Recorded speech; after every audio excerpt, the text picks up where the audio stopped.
Okay, so sixth stage now. What we have got to do is we have got to take these hours that we have planned and we have got to fit them into the revision timetable. Now, before I go any further, I just want to say to you that this is a plan and you might not manage to actually stick to it.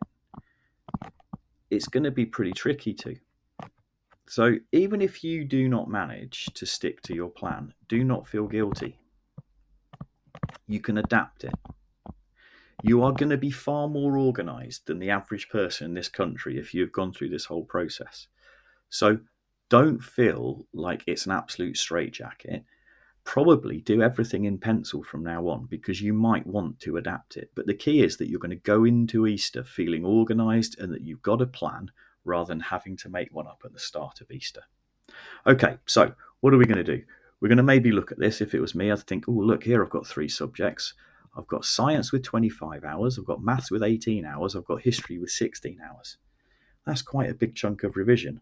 I'd like to get some done early on. So remember, these hours are going to take us up to, from the start of the Easter holidays, up to this point here, where the exams start, but they do also include this week here, the half-term week.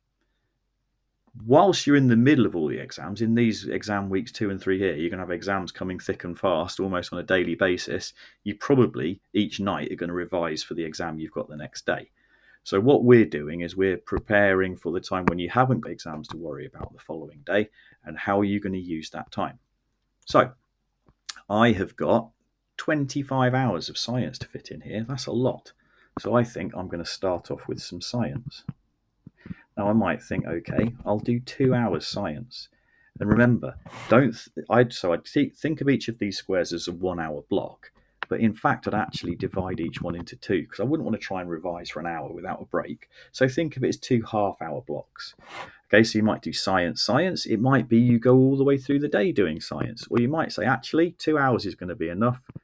I'm going to do some maths, and then I'm going to do some history. So there I've got 2 of my science hours done, an hour of maths, an hour of history. I might do another hour of maths the next day. I might do an hour of history. Okay, I might think, hang on, I can't forget about my other subjects. Let's do an hour of French. Let's do an hour of sociology. It's up to you how you arrange it. And as I said, if you do it in pencil, you can start to juggle things around if you think, actually, I want to rearrange things. It might be you just want to do a whole day of maths all the way through. Entirely up to you. But think of each hour slot as actually 2 half-hour slots. So you take a 5-minute break in the middle just to refresh your brain and not get jaded. Try and fit in the number of hours you've planned for each subject. And at the moment, we're just going to leave it at the subject level. It could be you say that's enough for me, I'm not going to go any further. But I am going to record another stage, a stage 7, where you add a little bit more detail and you consider each subject on its own. But please remember, this is a plan. Okay? You are going to be more organised than the average person in this country. You may well not quite stick to your plan. You might have to adapt it. You might get ill and have to cancel a couple of hours.